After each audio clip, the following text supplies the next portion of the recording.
前面说过，韩国的经济能发展呢，靠的是女性，而同样如此的还有孟加拉国。孟加拉不得了，人均 GDP 远超南亚大哥印度，更是在2020年成为仅次于中国的世界第2大加工出产国。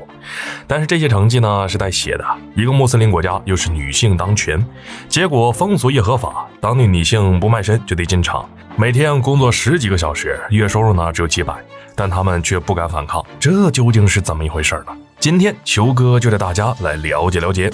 孟加拉国位于南亚东北部，东面和缅甸接壤，其余3面则被印度包围。它的面积很小，只有约14.75万平方公里，人口却很多，约1.7亿人。我们总说印度人扒火车，事实上孟加拉国也扒得不少。人多归多，但孟加拉的经济呢，该拉垮还是拉垮。这片土地要资源没资源，要技术没技术，所有重工业都极度依赖于进口，想发展工业基本上没可能。当地最多的还得是耕地面积，占全国总面积的78%，全国超50%的人口都依赖于农业生存。然而每天的收入呢，还不到10元人民币。当然，重工业发展不了，但一些劳动性轻工业，孟加拉做的还是轻轻松松的，尤其是服装加工，超500万人从事该行业，每年更有上百万人不断的加入进来，每年给孟加拉国带来上百亿美元的税收。服装业成了孟加拉的支柱产业。工厂呢开了一家又一家，只不过这些工厂全都是吃人的主，每天辛苦工作15个小时，收入才只有2块。孟加拉国发展其他工业不行，但加工业尤其是服装加工，靠着这个呢，它成为了世界第2大加工出产国，人均 GDP 更是超越了印度。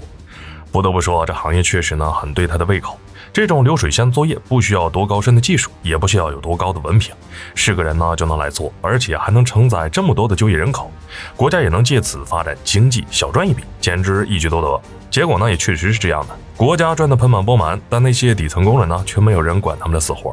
每天兢兢业业10多个小时，赚的工资呢1个月还不到500人民币，真的纯牛马。赚的不多就算了，关键呢还可能随时丢掉小命。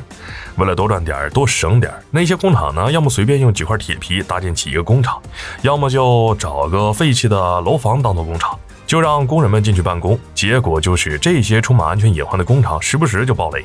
比如说在2005年，一家工厂发生意外，导致上千人死亡，之后还有家工厂发生火灾，被活活烧死就80多人。不仅如此，工厂面积呢也是地少人多，不到几百平方米的地方，聚集了上百个人，每年都有一批工人要得呼吸道疾病。工人不是没有反抗，2018年他们搞了一场示威游行，超5万人强烈要求工厂加工资，因为这事儿呢还死了50多个人。最后呢加是加了，把每月工资从400加到600，虽然加的少，但那些工人呢也心满意足了。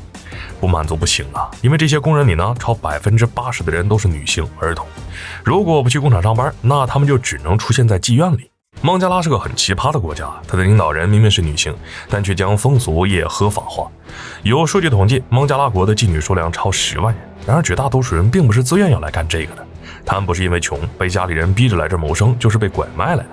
更可怕的是，这10万人当中还有不少未成年的孩子，甚至年龄越小，在妓院眼中呢就越值钱。为了防止他们逃跑，妓院往往会给他们吃一种会刺激生长的药，而这种药呢又具有很强的上瘾性。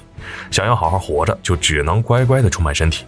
年复一年，日复一日的过着悲惨生活。或许有人说，那报警不行吗？报警可以，但警察也是当地的熟客，可能刚逃出来报警，反手呢就给你重新送回去。我们都知道，印度的女性地位很低，但孟加拉国女性地位甚至比印度还低。什么强奸拐卖在这儿都不算什么事儿，而且呢，他们还是一个同婚率很高的国家，因为他们规定，只要父母和法院允许，就算没成年也能结婚。而孟加拉国有近30%的女性还不到15岁就已经结婚，而结婚后的日子也不好过，不仅动不动就被家人辱骂殴打，还会被家人要么送进黑心工厂被压榨，要么被送进妓院，几乎没有第3个选择。如今的孟加拉魔幻程度不比印度差多少。虽然发展经济是好事，然而办法呢有很多种，但绝不是靠压榨女性和儿童获得的。希望孟加拉国能够制定出一条真正适合他们的发展道路，走出贫困的状态，给当地人民带来更好的生活。好了，本期视频到这儿就结束了，麻烦各位看官用你发财的小手点亮点赞关注呗，咱们下期再见。